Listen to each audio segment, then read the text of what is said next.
చాలామంది అనుకుంటున్నారు నేను ఫ్రీ బస్ గురించి చేస్తున్నాను కదా, ఒక్కొక్కరు ఒకలా మాట్లాడుతున్నారు. నేను ఇప్పుడు నేను ఆటో డ్రైవర్ని కాబట్టి, నేను ఇబ్బంది పడుతున్నాను కాబట్టి, నాకు ఏ ఆదాయం రావట్లేదు కాబట్టి చెప్తున్నాను. ఇప్పుడు ఇదంతా చెప్పినా ఎవరికి అర్థమవదు. ఎందుకంటే మీకు ఒక ఎగ్జాంపుల్ చెప్తేనే వినండి. మీరు రోడ్డు మీద వెళ్తారు, మీరు ఏదైనా పడిపోవచ్చు, ఏదైనా దెబ్బ తగలచ్చు. చూసేవాడికి అది చిన్న దెబ్బ అనుకుంటాడు.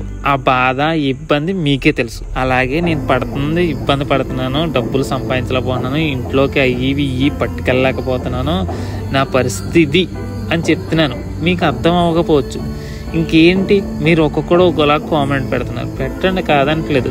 మీరు కామెంట్ ఎట్టి ముందర 1కి 10 సార్లు ఆలోచించుకోండి. మీరు ఆటో డ్రైవర్కి సంబంధించిన వాళ్ళు అయితే, నేను పెట్టిన వీడియో మీకు తప్పు అని అనిపిస్తే, అదే ఎలా అంటే మీ నాన్నో, మీ తమ్ముడో, మీ అన్నయ్యో, లేదంటే మీ హస్బెండో ఒక ఆటో డ్రైవర్ అయ్యింది, నేను చెప్పినవన్నీ మీకు తప్పు అని అనిపిస్తే అప్పుడు